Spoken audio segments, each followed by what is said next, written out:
নিতাই গৌর সীতানাথ প্রেমানন্দে একবারে হরি হরি বলুন।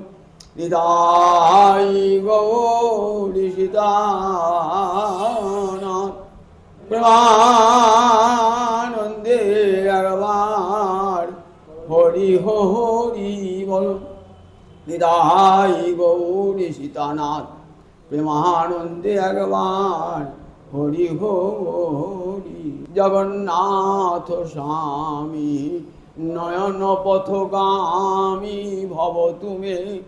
জগন্নাথ স্বামী নয়ন পথগামী ভব তুমি। সমবেত ভক্তবৃন্দের চরণে আমার কোটি কোটি দণ্ডমত প্রণিপাত। মহাপ্রভু বৃন্দাবনের বনে বনে পরিভ্রমণ করছেন, ব্রজ পরিক্রমা করছেন। এই বৃন্দাবন তার পরম কাঙ্ক্ষিত ধাম। কাটোয়ায় সন্ন্যাস গ্রহণ করে তিনি চলেছিলেন বৃন্দাবনের পথে, কিন্তু নিতাই চান তাকে ছল করে নিয়ে যান সীতানাথের গৃহে শান্তিপুরে। সেখানে 10 দিন থাকার পর জননীর আদেশ শিরোধার্য করে কোথায় গেলেন? পুরী ধামে, পুরুষোত্তম ধাম, কলির ধাম পুরুষোত্তম ধামে, যেখানে ভগবান শ্রীহরি জগন্নাথ রূপে বিদ্যমান। অন্তরে আকুল আকাঙ্ক্ষা যে বৃন্দাবন দর্শন করব। একবার বৃন্দাবন দর্শন করবার জন্যে বাংলাদেশে এলেন, কিন্তু সনাতন গোস্বামীপাদ বললেন বৃন্দাবনে নহে এই যাবার পরিপতি, যার সঙ্গে চলে লোক লক্ষ কোটি কোটি। লক্ষ লক্ষ লোক নিয়ে কখনো বৃন্দাবন যাওয়া হয় না, বৃন্দাবনের আনন্দ দর্শন হয় না। মহাপ্রভু ভক্তবাক্যকে লঙ্ঘন করতে না পেরে আবার শান্তিপুর হয়ে ঘুরে চলে গেলেন আবার পুরীধাম। অন্তরে বড় আকাঙ্ক্ষা, কবে বৃন্দাবন যাব। তারপরে মহাপ্রভুর বৃন্দাবন যাত্রা, কাশীধাম হয়ে বৃন্দাবন যাত্রা। বৃন্দাবনে গিয়ে মনে মনে ঘুরছে না, সব পূর্ব স্মৃতি জাগ্রত হচ্ছে। সেই কৃষ্ণই তো রাধারানীর ভাবকান্তি অঙ্গীকার করে গৌর হয়ে এসেছেন। রাধারানীর পীড়িতি বুকে নিয়ে, রাধার কান্তি অঙ্গে মেখে জগজ্জীবের দ্বারে দ্বারে নাম প্রেম বিলাবার জন্যে সেই বৃন্দাবনের কৃষ্ণই কলিযুগে গৌরাঙ্গ হয়ে এলেন। তাই বৃন্দাবন যত দর্শন করছেন তত মনে আনন্দে ভরে যাচ্ছে। মহাপ্রভু কোথায় গেলেন? নন্দীশ্বর থেকে গেলেন মহাবন। বৃন্দাবনে 12টি বন প্রসিদ্ধ। এই 12টি বনের মধ্যে একটি বন হলো মহাবন, যাকে আমরা পুরাতন গোকুল বলে থাকি। যমুনার পূর্ব তীরে এই গোকুল। এইখানে প্রভু মথুরায় গিয়ে একবার মহাবনে গিয়ে সেখানে কি দর্শন করলেন? বলরামের জন্মস্থান দর্শন করলেন। বলরামের জন্ম হয়েছিল কবে? শ্রাবণ মাসে ঝুলন পূর্ণিমার দিন জন্ম। রোহিণীর গর্ভে ভগবান আবির্ভূত হয়েছে। দেবকীর গর্ভ, সেই গর্ভটি চলে যায়, স্থানান্তরিত হয় রোহিণী মায়ের গর্ভে। সেখানেই জন্মগ্রহণ করেন বলরাম। অগ্রজ ভবিতা দেব হরে প্রিয় চিকিৎসয়া। যিনি ত্রেতায় রাম অবতারে ভ্রাতা লক্ষ্মণ হয়ে জন্মিয়েছিলেন, তারই অন্তরে সাধ জেগেছিল যে রামচন্দ্রের এত কষ্ট আমি দূর করতে পারি নাই, কারণ আমি তো সেবক, আমাকে দাদার কথা সব সময় শুনতে হয়েছে, কিন্তু বনে বনে 14 বছর আমার দাদা বনে কত কষ্ট করেছে, সেটা ভেবে ভেবে আমি যদি দাদা হতাম তাহলে আমি কি করতাম, আমি তার উপর শাসন বাক্য চালাতাম। তাই অন্তরে বাঞ্ছা জেগেছিল আমি যেন পরজন্মে জ্যেষ্ঠ ভ্রাতা হয়ে জন্মাই। অগ্রজ ভবিতা দেব হরে প্রিয় চিকিৎসয়া।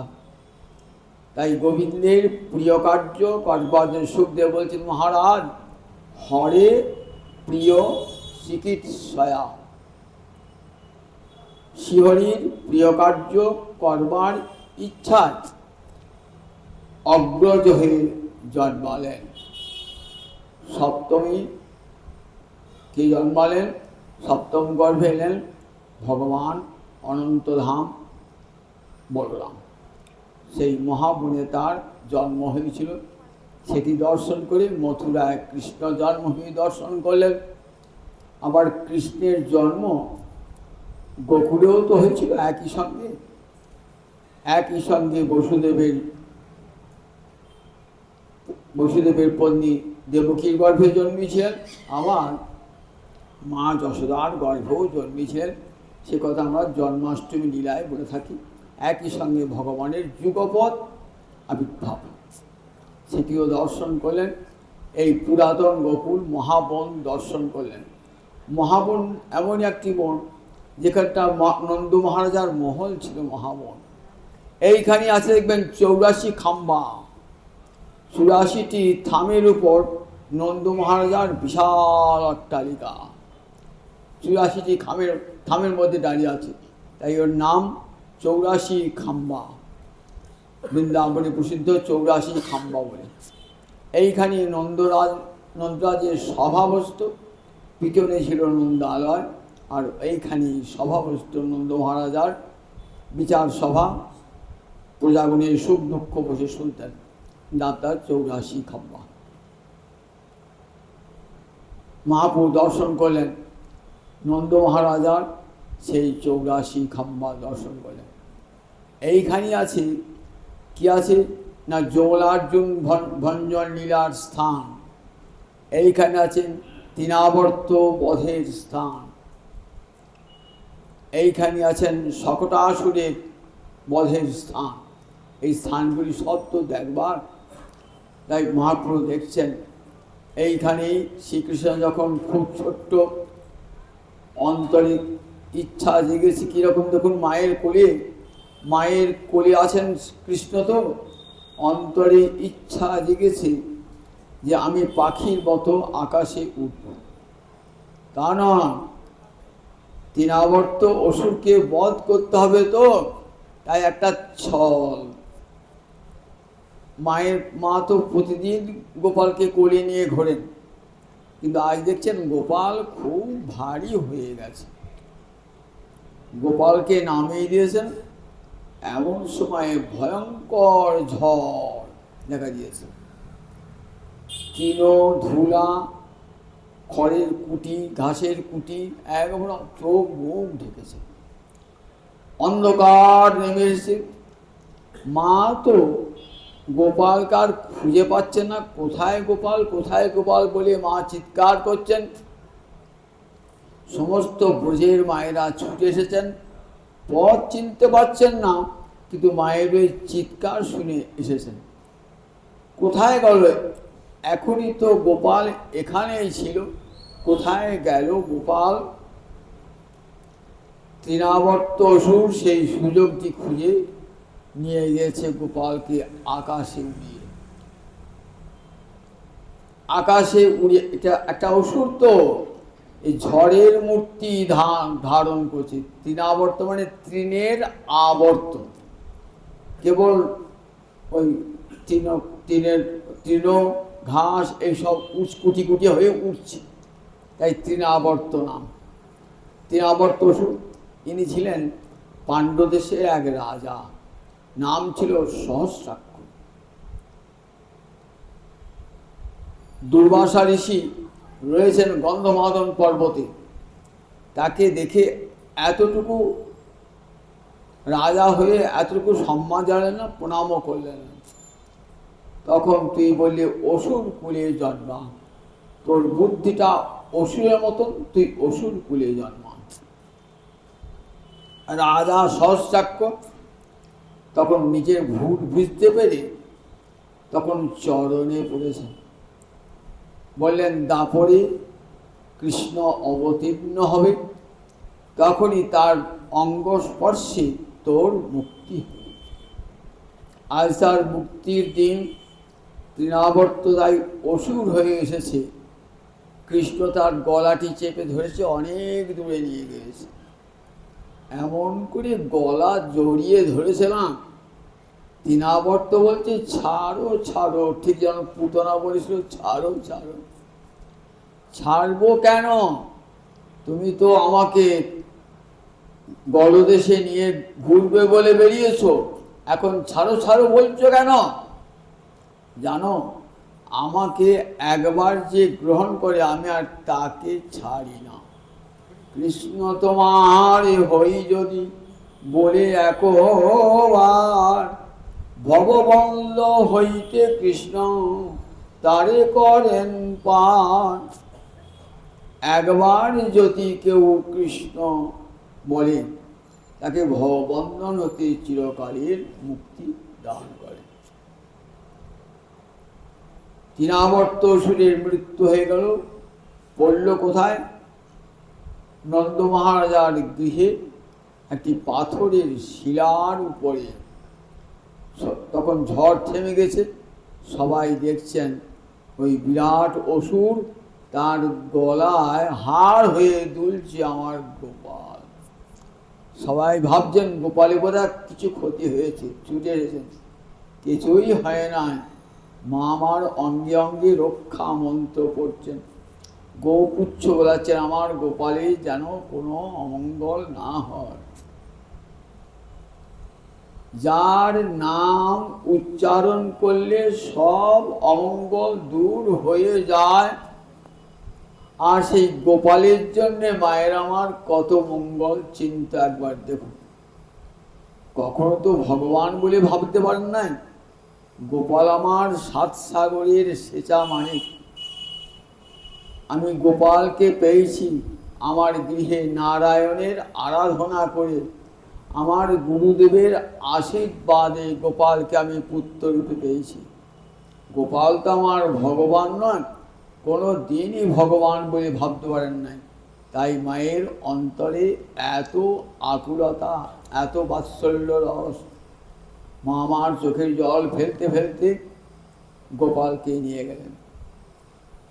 এইখানে তৃণাবর্ত বধ হয়েছিল, এইখানে শকটাসুর ভঞ্জন হয়েছিল।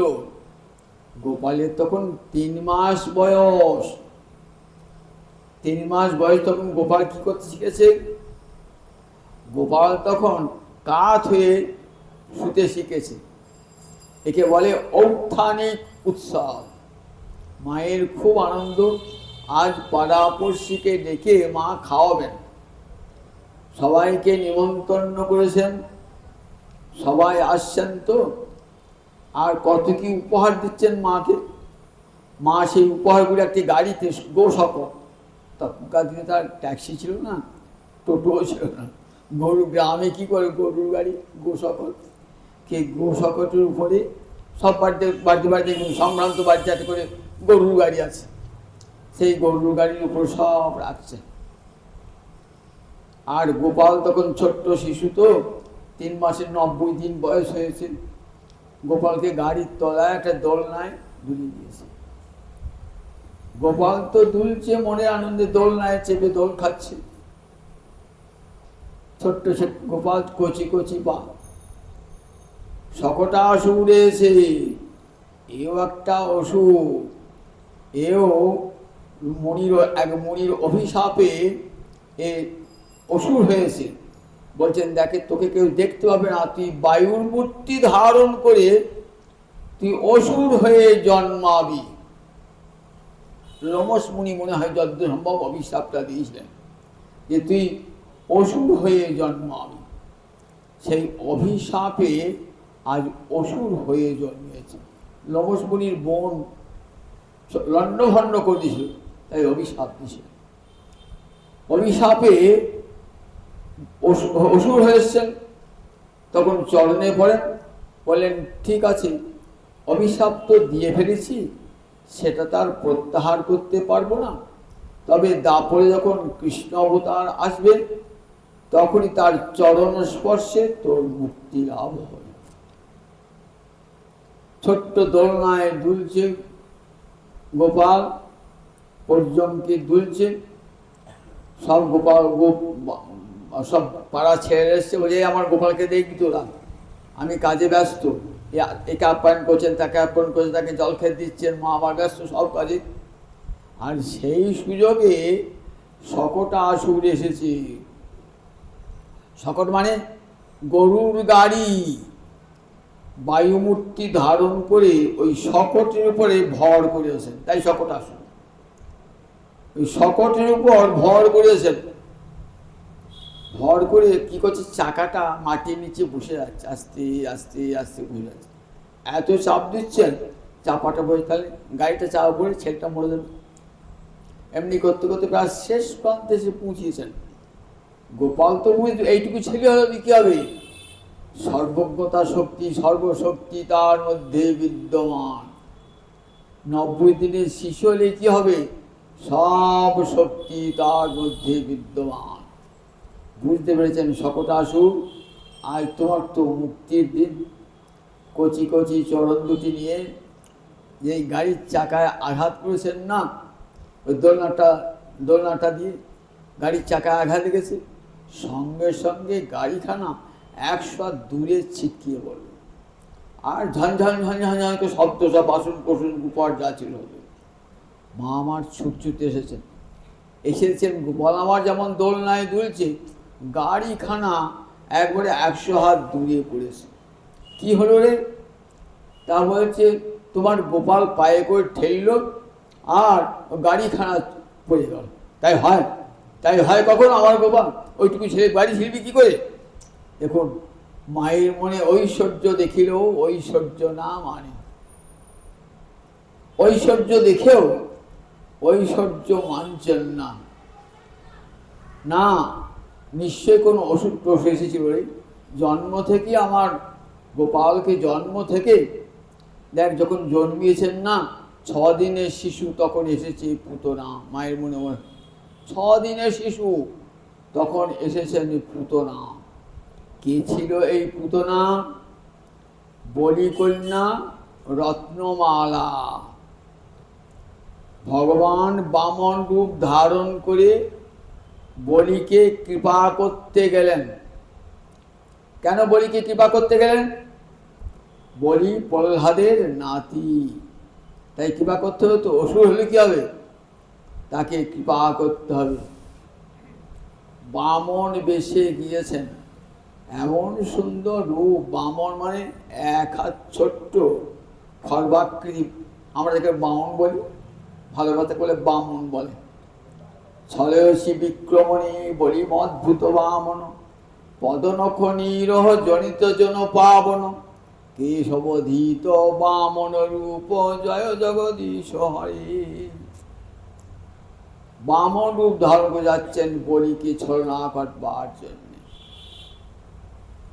অপূর্ব সুন্দর রূপ। বামুনের ছেলে উপনয়ন হয়েছে, খড়ম পরে, মাথায় একটা ছাতা নিয়ে, গেরুয়া বস্ত্র পরে, একটা ভিক্ষার ঝুড়ি নিয়ে যাচ্ছে। এতটুকু বামন তো সবাই ভাবছেন ছাতাটাই বোধহয় চলে চলে যাচ্ছে, এত খাটো মানুষ, ছাতা চলে যাচ্ছে। গিয়ে বলি রাজা খুব আদর করে। বলি রাজার একটা গুণ ছিল, ব্রাহ্মণকে খুব আদর করতেন। পা ধুয়ে নিয়েছেন, আসনে বসিয়েছেন। কি দান চাও তুমি বলো? দেখো, আমার কাছে একবার দান পেলে আর কোথাও হাত পাততে হয় না, আমি অকাতরে দান করি। যাকে দান করি এমন দান করি আর কারো কাছে তাকে হাত পাততে হবে না। কি চাও তুমি? পদানি ত্রিণী মম সম্মিতানি, 3 পা ভূমি আমাকে দাও। 3 পা ভূমি, তাও যদি পাগুলো বড় বড় হয়ে জানতাম, একে তো মামন খাটো মানুষ, এই 2 পা, ওই 3 পা জমি দিয়ে তোমার কি হবে? ধান হবে না, গম হবে না, কি হবে? ওই 3 পা ভূমি তোমার কি হবে? বাড়ি হবে না, ঘর হবে না, কিছু হবে না। বললে এই 3 পা ভূমি পেয়েও যদি কেউ সন্তুষ্ট না হয়, ইন্দ্রের ঐশ্বর্য পেয়েও সে তুষ্ট হবে না। এ কথা বুঝবার ক্ষমতা তো বলির হয় নাই। ভালো করে চিন্তা করে বলো তুমি কি চাও। বললে আমি খুব চিন্তা করি বলছি ওই 3 পা ভূমি দিলেই হবে। দেখো আমি কিন্তু সব দিতে রাজি, কিন্তু তুমি নেবে না। ঠিক আছে, তোমার কথা মতো 3 পা ভূমি আমি দেবো। বলিকন্যা রত্নমালা এসেছেন, দেখছেন হ্যাঁ কি সুন্দর ছোট ছেলে। মনে ভাবছেন আমার যদি একটা ছোট ছেলে হতো খুব আদর করবো আমি, মনে মনে ভাবছি। এইবার বলি যখন দান দিতে যাবেন না, গুরুদেব এসেছেন শুক্রাচার্য, বলি অসুর, অসুর যে গুরু শুক্রাচার্য। শুক্রাচার্য ভগবত ভক্ত ছিলেন, তো জানতে পেরেছেন যে বামন নয়, উনি সাক্ষাৎ ভগবান নারায়ণ হরি বামন বেশে এসেছেন। নিজের শিষ্যকে সাবধান করেছেন, বলি তুমি দান দিতে যেও না, তুমি দান দিতে পারবে না। বলেন গুরুদেব আমি যখন কথা দিয়েছি তখন আমি দান দেবই দেব, আমার কথা কখনো মিথ্যা হয় না। তবে দেখো 5 জায়গায় মিথ্যা কথা বললে কোনো ক্ষতি হয় না। নিজের বৃত্তি রক্ষা করবার জন্যে, গো ব্রাহ্মণ রক্ষা করবার জন্যে, আত্মরক্ষা করবার জন্যে, নিজের স্ত্রীর সঙ্গে হাসতে হাসতে যদি মিথ্যা কথা বলা হয়, আর কোনো সংকট থেকে কোনো মানুষকে বাঁচাতে হয়, তাহলে মিথ্যা কথা বললে ক্ষতি হয় না। তথাপি গুরুর বাক্য শুনবে না, গুরু বাক্য শুনবে না। বললে তুমি গুরুর বাক্য যখন লঙ্ঘন করলে, আমি তোমাকে অভিশাপ দিলাম, তুমি ঐশ্বর্য ভ্রষ্ট হবে। বললেন বেশ গুরুদেব, আমি আপনার অভিশাপ মাথা পেতে বরণ করে নিলাম। দাও বলি, দান দাও, ডানিয়া চরখোল দান দাও। বলি এবার দান দেবেন তো, দাও পা বার করো। ও বাবা, একটা পা তো একবারে চলে গেল, একবারে স্বর্গ পেরিয়ে ব্রহ্মাণ্ড লোক পেরিয়ে একবারে গোলকপদে চলে গেল। একটা পা চলে গেল, একবারে রসাতলে চলে গেল একটা পা। আর গোটা দেহটা এমন হয়েছে সমস্ত অন্তরিক্ষ আকাশকে একবার ঢেকে দিয়েছে, আর তো বলির জায়গা নেই। ঊর্ধ্বলোক, অধলোক, আকাশ সব তো ভর্তি হয়ে গেল। নাভি থেকে আর একটা পা বেরিয়েছে। এ পাটা রাখবো কোথায়? এ পাটা রাখবো কোথায়? দাও, তুমি যে বলছিলে আমার বাক্য কখনো মিথ্যা হয় না, তুমি সত্য হতে কখনো ভ্রষ্ট হবে না, তাহলে কথা রাখো, কথা রাখো, আমাকে স্থান দাও ত্রিপাদ ভূমি। বলছেন প্রভু আমি সত্যভ্রষ্ট হব না। ঠাকুর তুমি সত্য স্বরূপ হয়েও তুমি সত্যভ্রষ্ট হয়েছ। কি করে সত্যভ্রষ্ট হলাম? আমাকে যখন দান চাইলে তখন তোমার পা কি এত বড় ছিল? যদি এত বড় চরণ দেখতাম তাহলে কি তোমাকে আমি দান দিতে যেতাম?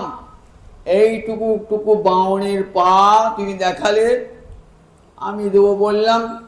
তোমার যে এত বড় পা আমি জানতাম নাকি? তবে ঠিক আছে, আমি সত্যভ্রষ্ট হব না।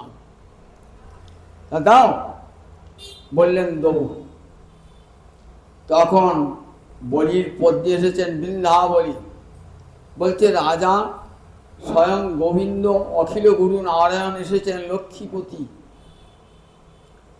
দেখো লক্ষ্মীপতি নারায়ণ এসেছে, এখনো মাথাটা নারায়ণের কাছে উঁচু করে আসো, ভগবানের কাছে মাথাটা।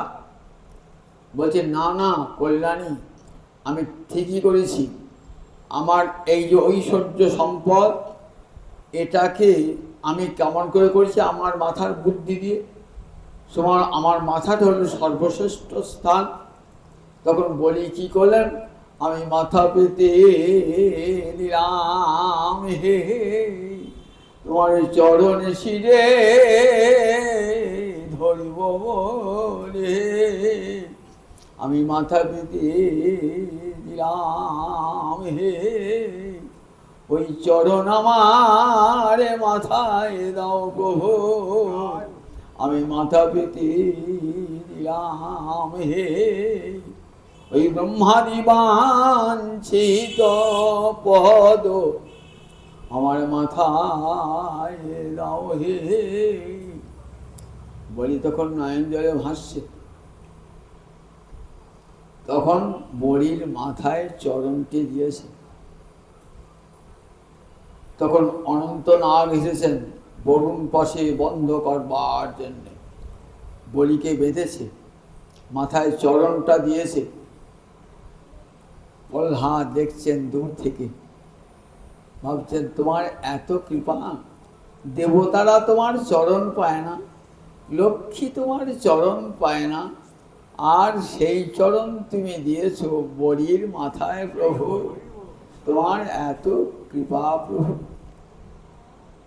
তখন রদ্দাম রেখেছে আমার বাবাকে এমন করে বেঁধেছি, আবার মাথায় পা দিয়েছে। তো তখন মনে মনে হিংসা হচ্ছে, যদি আমি এই ছেলেকে আগে পুত্র চেয়েছিলেন, তো আমার যদি ছেলে হতো না, বিষ খাইয়ে মেরে দিতাম। বাবার কাছ থেকে বলছি, বিষ খাইয়ে মেরে দিতাম।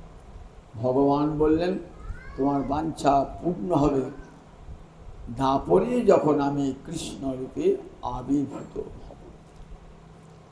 বলি চলে গেল পাতালে, কোথায়? সুতলে। বললেন বলি এইখানে তুমি থাকবে, আমি তোমার দ্বারের প্রহরী হয়ে রইলাম।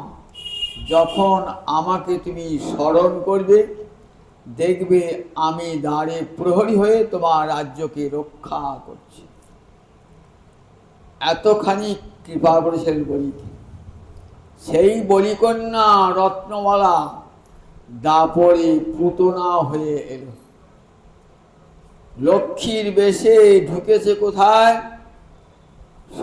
নন্দালয়ে ঢুকেছে। সবাই ভাবছে বুঝে তো এত সুন্দরী মেয়ে দেখতে পাওয়া যায় না, এত রূপ, রূপে চতুর্দিক আলোকিত হয়েছে। সব কানাঘুষো বলা বলি করছে, জানো বৈকুণ্ঠ থেকে লক্ষ্মী নেমে এসেছে। কেন জানো? নন্দরাজার ঘরে কৃষ্ণ জন্মিয়েছেন, তো সেই জন্যে স্বয়ং লক্ষ্মী এসেছেন তার সেবা করবার জন্যে। মায়াবিনী তো রাক্ষসী, কোথায় গেলেন? নন্দ মহারাজার গৃহে গেলেন। মা যশোদা রয়েছেন, তখন নন্দ মহারাজ নাই, মা যশোদা রয়েছেন। নন্দ মহারাজ তখন গিয়েছেন কোথায়? করদান করবার জন্য মথুরায় গিয়েছেন কংসের কাছে। বাড়িতে কোনো পুরুষ মানুষ নাই, ছেলে দোলনায় দুলছে, 6 দিনের শিশু। বললেন আমাকে একবার ছেলেটা দে। কোলে করলেন, কোলে নিয়েছেন, কোলে নিয়ে মায়ের স্বভাব কি, নিজের স্তন্যবৃন্ত দিয়েছেন গোপালের মুখে।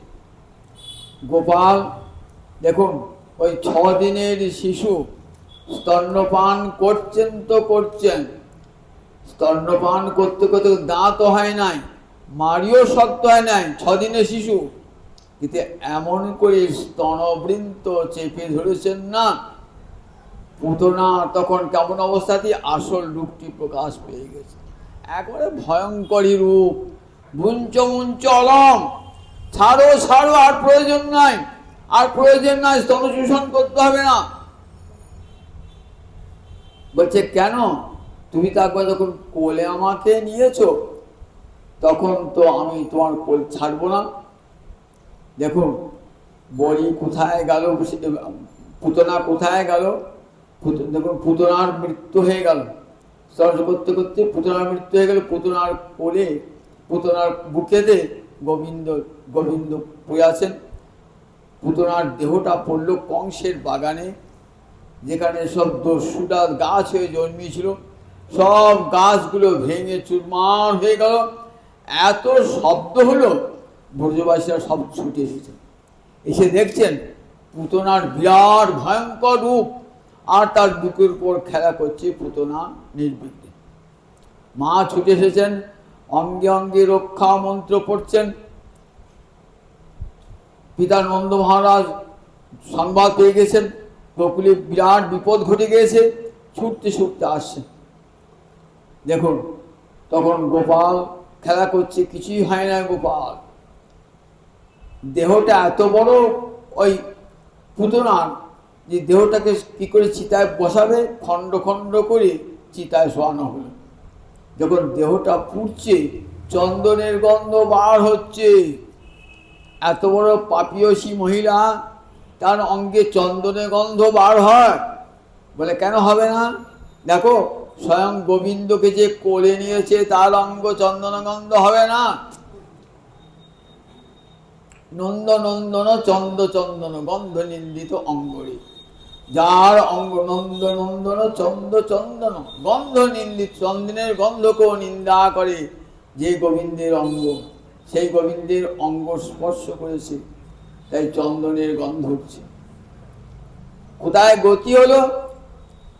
গোলকে গতি। নরকে দেওয়া উচিত ছিল তো, নরকে না গিয়ে কোথায় গোলকে গতি হলো। গোলকে কি গতি হলো না? ধাত্রীগতি, ধাই মা। তুমি মায়ের বেশে যখন এসেছো, আমি তোমাকে তখন একটা গতি দিলাম, তুমি আমার মায়ের কাছে থাকবে। ধাইমা আর মা একই সমান। পঞ্চমাতার মধ্যে ধাইমা একটা মা, তাই ধাইমাকে আমরা অনেকে মা বলে থাকি। আগেকার দিনে তখন তার নার্সিংহোম হাসপাতাল ছিল না, ঘরে ঘরে ঘরে ঘরে সন্তান হতো, ধাইমারা সন্তান প্রসব করতেন। সেই ধাইমার দাবি ছিল মায়ের দাবি, তাই ধাইমা, তুমি ধাইমা মা হয়ে থাকবে। কোথায় থাকবে? আমার মা যশোদার কাছে কাছে। আচ্ছা, এত বড় পাপিয়সী মহিলা, তাকে তো তোমার নরকে দেওয়া উচিত ছিল। তাহলে তোমার এই দান দেখে লোকে কি ভাববে? যে পাপ কার্য করলে তার পুরস্কার হয় গোলকে? সবাই তো পাপ করবে। বলে না গো না, কৃষ্ণ জন্মগ্রহণ করে দেখাচ্ছেন যে তার কত করুণা। 6 দিনের শিশু, কত করুণা।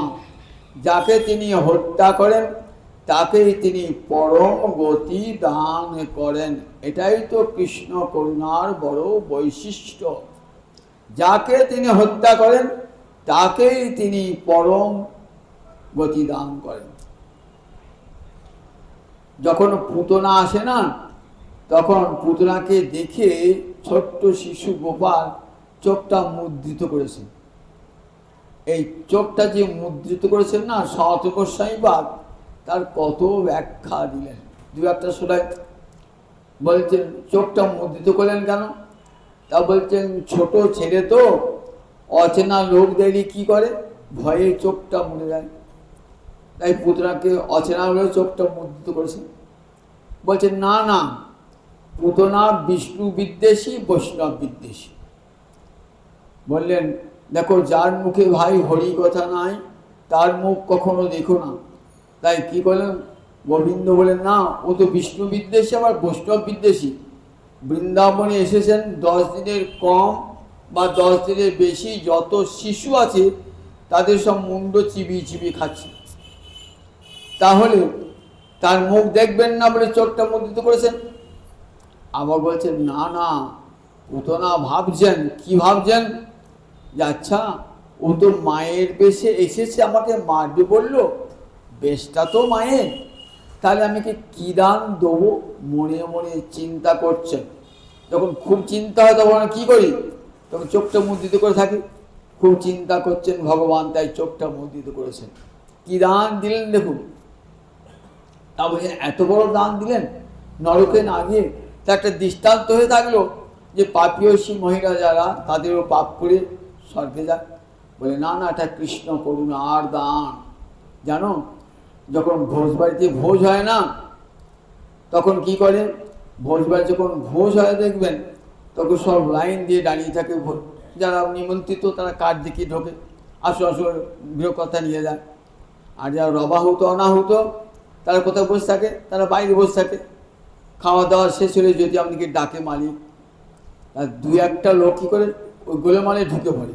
সে রবাহুত অনাহুত দু একটা লোক ফসকি ঢুকে পড়েছে, ঢুকে ঘুরে সেও ভোজন করে। প্রথম ব্যাচে যাত্রী তো, প্রথম ব্যাচে খাবার জন্য কেউ সবাই ব্যস্ত, কেন সব ভালো ভালো বেশি বেশি ব্যয় বলে। তো বলছে দেখো, প্রথম করুণার দান পেয়েছে কে না, আমাদের পুতনা। প্রথম দান পেয়েছেন বলে তার পাতে বেশি পড়েছে, বেশি পড়েছে। আবার পুতনাকে কৃপা করলেন কেন, লোকটা যদি ভোজ খেয়ে এসে বলে এই তোকে বাধা জানে, তো নিমন্ত্রণ পত্র নাই, তারপরে না বাবু খুব লোক ভালো, জানিস তো তোদেরকেও খাওয়াবে। এবং তারা সেই আশায় বসে থাকে।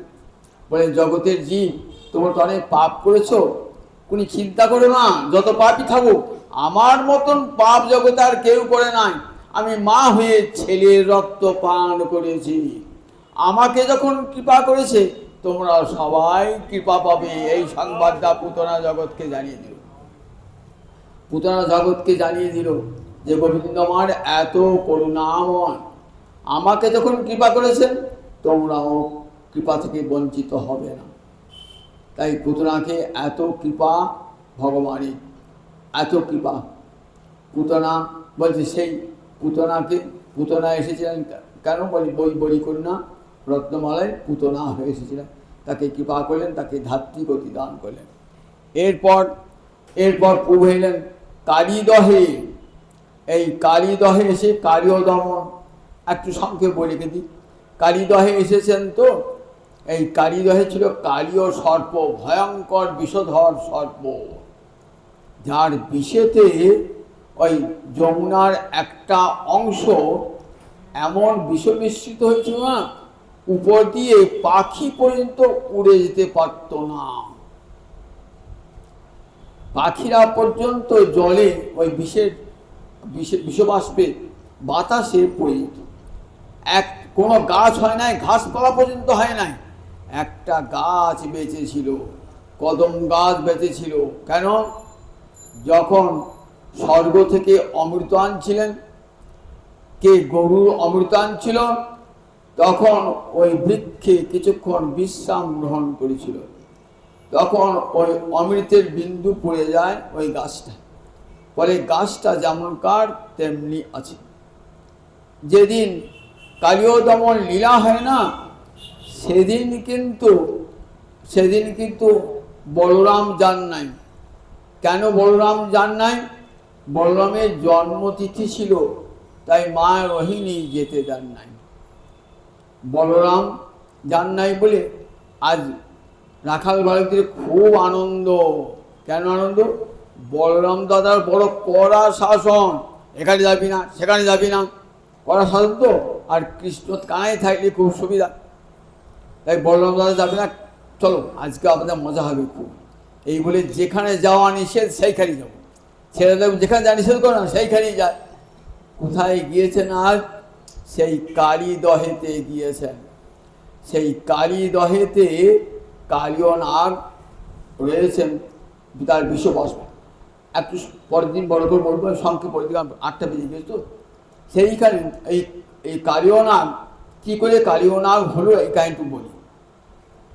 কালীয় নাগ দেখুন, এক বিন্ধ্যাচল পর্বতে তপস্যা করছেন বেদশিরা নামে এক ঋষি, দীর্ঘকাল ধরে তপস্যা করছেন।